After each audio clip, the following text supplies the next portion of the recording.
My name is Justyna Zander, and I am with Harvard Humanitarian Initiative right now. Before, I was at Singularity University at NASA Ames, and there we developed a project for civilian warning and guidance in emergency, especially for disaster management. So let me think about a scenario, a nice scenario, peace and quiet in New York City. Everybody wants it. Everybody wants to live in an ordered world. Is it possible? Well, usually it is, but sometimes disasters happen. And they can happen to everybody, to you, me, whatever, right? Because the climate changes and the population is growing. What does that mean for us? It means that we can suffer. And we can suffer at unnatural speeds only because of those two factors that are influencing the disaster's occurrence. What can we do? Where should we go? That's a very good question. So as we know, the threats are exponentially growing. And this is what we are not designed for. The human being is not designed for exponential growth of anything. What can we do? We can leverage the exponential growth. The exponential growth of the technology. What do I mean by that? I mean the computation methods, the computation costs, the broadband deployment, the sensors that are becoming more and more pervasive. And then we can analyze in a very intelligent way. We can diagnose the situation. And we can leverage the smartphone capabilities to do so. What is the current situation in the disaster response? So right now, disasters hit about 234 million people a year. And the response is done in such a way that there is a gap in the critical situation. We do not respond in a quick manner. But this is yesterday's news. Today's news is we can leverage the technology. We can leverage the smartphone's capabilities, and we can put them into our smartphone application. For that, we have two of them. One of them is called civilian evacuation. The other is called civilian command.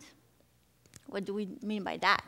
So CivicCast is providing you the ability to geolocalize yourself in case of a disaster, and then geolocalize everything around you in real time.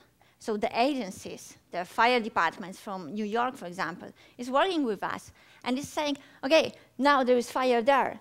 We are providing emergency shelters in this and this location. We are providing medical kits in the other location. Yeah, that would be one of the scenarios. The other scenario is, okay, we have a fire, we have floods somewhere else. Where do we go? Where is the safe place? And the application is providing you the information. You have to follow this path. And for 50% of the population, this path is the right one. But the other 50% has to go the other way, because if everybody is going the same way, the bridge is going to collapse.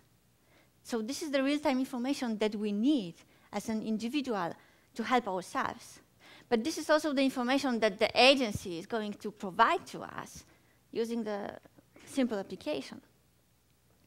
So, and then you have Civic Command. Civic Command is the extension of CivicCast that the first emergency responder is going to report to the agency, to the control station, and the control station is going to reuse the information and feedback it to the individual in the field. How do we do that? We deploy the computation engine behind the scenes. So we are using the information that we have about climate change and infrastructure. Then we are analyzing different sorts of models for disasters, for environment, for hydrology, whatever we want. We are analyzing social behavior of people and the cross effects of different behaviors. By that, we are extracting patterns. We are simulating the behavior, and we are putting it on the map. Yeah? That means we are using the common computation framework that is able to understand the entire behavior on the abstract level. And we are analyzing it in many different dimensions. For example, time, evaluation, and geospace. By that, the agency and the control station is able to say or to predict very seriously what sort of way is the right evacuation way for us as individuals in case when disaster happen. To that end, we are reusing the crowdsourced information as well, and we are analyzing them using our computation engine as well. This is the team that has been working on that project. Very driven people, very smart people with passion and common vision to change the world. Our aim was the disaster. My aim now is to leverage whatever we learned there and to go for humanitarian actions as well. So what I'm looking for is the case studies in the humanitarian perspective, plus the scientific community for the computation engine. If you have anything to add, I will be glad to talk to you. Thank you.